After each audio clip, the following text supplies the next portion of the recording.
My name is Juanita Cepeda Winfield. I am a 2018 graduate of the DIAL program at St. John's University. I have been an educator for 24 years. My interest of research is raising academic achievement in English language arts at the elementary level through professional development. My research, raising academic achievement in English language arts at the elementary level through professional development, what works with whom and why.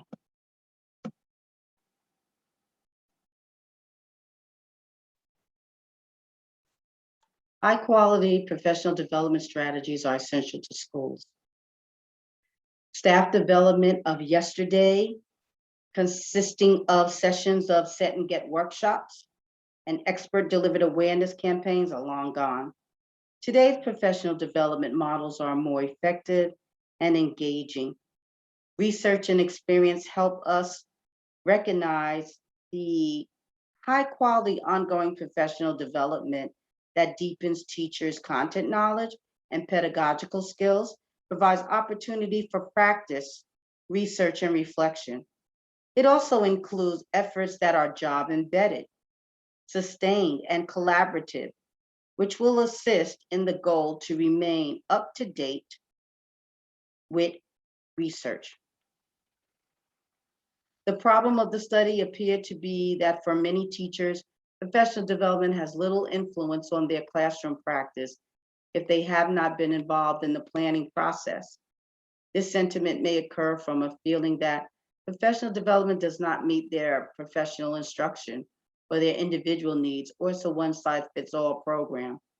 And as a result, teachers often lack the enthusiasm, direction, and motivation to make their own professional growth meaningful. Well, what is the purpose of this study? It was to examine the extent to which the three top performing school districts in Nassau County uphold the Learning Forward Standards, formerly known as NSDC, the National Staff Development Council, as part of their professional development program best practices that raise academic achievement on the elementary level in English language arts, as described in the literature. What's working, with whom, and why? Staff development standards were created in order to provide a direction for designing a professional development experience which ensures that educators acquire the necessary knowledge and skills needed to teach. In this study, we wanted to determine if successful districts incorporated these standards and features in their staff development and how well they followed them. Is there a connection? Is their professional development consistent with best practices as described in the literature? We had 5 research questions that drove this study. What are the professional development model or programs being used by these top districts? How do these professional development models or the programs reflect the standards established by Learning Forward? How are they implemented? How do these successful districts incorporate the core features of an effective professional development model program into their staff development? And what is the relationship between school culture, professional development, and student achievement? The significance of the study was that professional development for teachers is now recognized as a vital component of policies to enhance the quality of teaching and learning in our schools. And consequently, there is an increased interest in research that identifies features of effective professional learning and student achievement. The literature that we reviewed was to describe professional development as it relates to best practices in professional development Learning Forward standards and examine the possible connection between professional development and academic achievement in English language arts. The goal is that the findings of this research will provide useful insight for school districts involved in providing effective professional development that attributed to student academic achievement. The theoretical framework that was used was the adult learning theory. There were 3 theorists that were used for this study. Malcolm Shepard Knowles, the andragogy theory, which included that how adults learned, that they used their learning experiences. Their learning experience were relevant and impacted on their learners, that the adults were problem-centered, but also that the application on how adults learn can translate into instruction. Malcolm Knowles soon characterized his set of assumptions to self-directed learning, which included learners are self-directed and autonomous, and that teachers is a facilitator of learning rather than a presenter. Knowles' 5 assumptions of adult learning took on the same connotation as Grove's directed learning theory. In his directed learning theory, there were, of course, 4 stages, but Knowles said that adults transition from a dependent learner to a self-directed learner in learning by preparing, learning by reflecting, learning by doing, learning by moving forward, which was connected to Mesereau's transformative learning experience, where communicative learning was how others communicated their feelings, needs, and desires with other people. They were critical and autonomous and responsible thinkers, making meaning, hence learning. They were instrumental learning, where the adults were task-oriented, problem solvers in situations for cause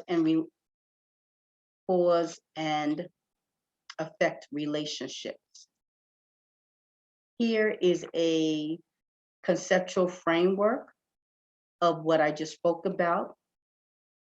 The content-focused core of professional development, the professional learning standards, the attributes of the adult learning theory.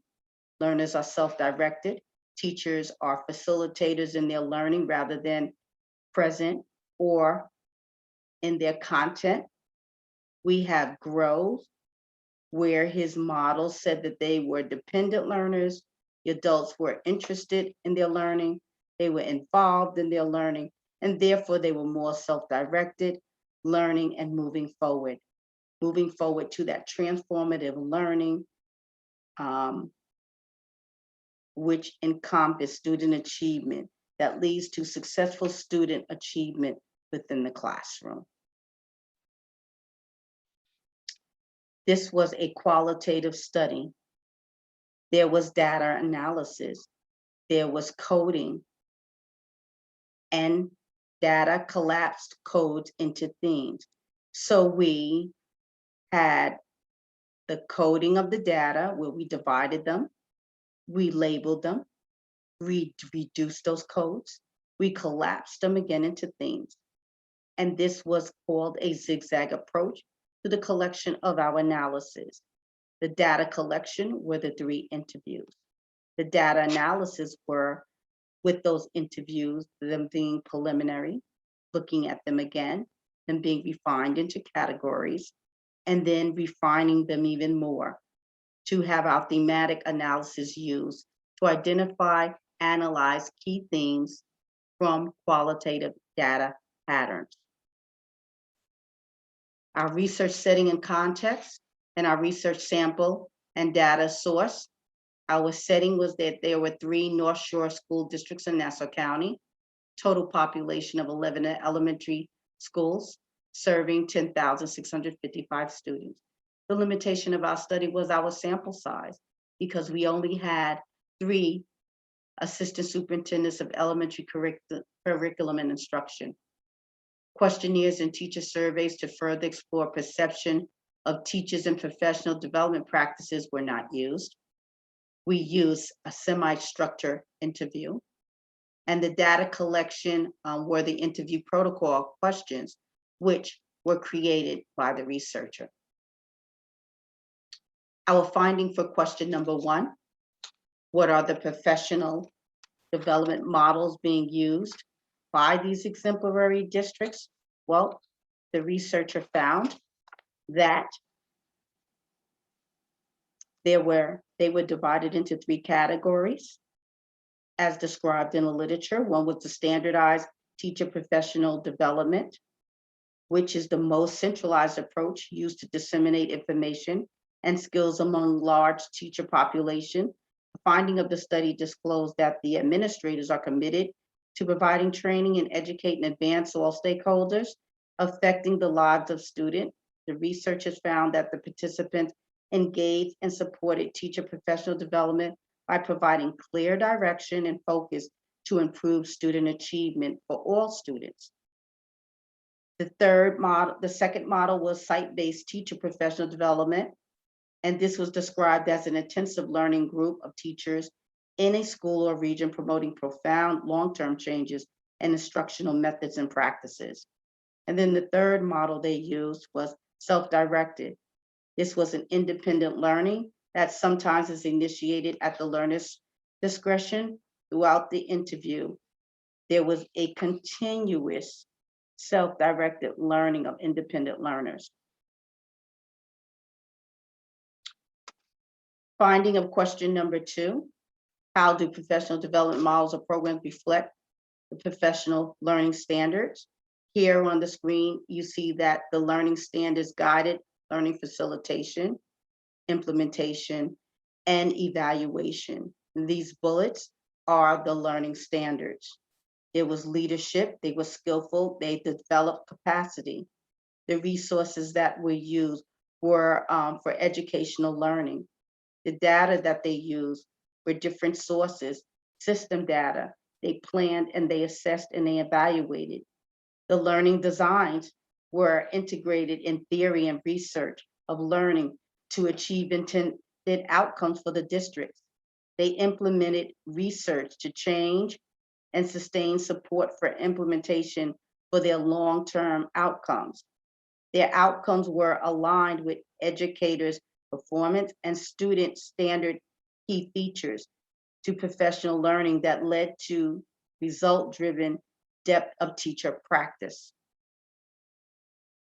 Findings for research question 3, how were they implemented? Well, they used data in different forms, used feedback from computers or paper surveys. They used their assessments from New York State. They used building district assessments in WEA. They created their own PLCs and used data that was informal and summative. They built on the experts of their teachers and training them, coaching them, mentoring them, and on occasion, sending them outside for PDs. They also were durations and consistent, meaning the professional development continued over time. The findings for research, question 4, how do these successful districts incorporate the core features of an effective professional development model or program into their staff development? Well, those core features are content focus, active learning, coherence, duration, collective participation. And as you can see from this chart here, the districts used content, they used assessment in different forms of data. The only thing that was not clear here was it wasn't clear in reference to coherence. That was not identified. However, with these 3 districts, what was identified was the collectivism and their collective participation. Research question 5 findings. What is the relationship between school culture, professional development, and student achievement? We see that there was a theme that had emerged. So based on several of the interviews, the implications from the data showed that the impact of professional development on student achievement, professional development's effects on teacher knowledge, perceived factors that influence professional development in teachers, the need for professional development with proven application for their classes were identified as common themes from the data. These implications reveal that the district's perception of their professional development experiences While communication is very open in the educational profession, the district's programs for such a professional development will grow and it shall succeed. We see that we asked the question of the district participants, what was their opinion between the school culture, professional development, and student achievement? And of course, the participants felt that there was, without a doubt, a positive correlation. We see that, again, there was an impact of professional development on student achievement. It was clearly important. So our discussion and conclusion is drawn that the districts used the professional learning standards, if not one or all of the 5 professional development models that was outlined in the research, while the integration of those core features were put into practice. PDs were data-driven, planned over time. They were rigorous, embedded within the context of the schools. Outlined in the research literature, there is a connection integrating these features that attributed to how adults learn with impact of student achievement. The transformative leadership in connection with the literature was very instrumental in the motivation and the buy-in of the teachers. There was no shortage of research. The findings of the study do not give a clear indication that the districts were aware of the school culture and therefore school culture was not maximized.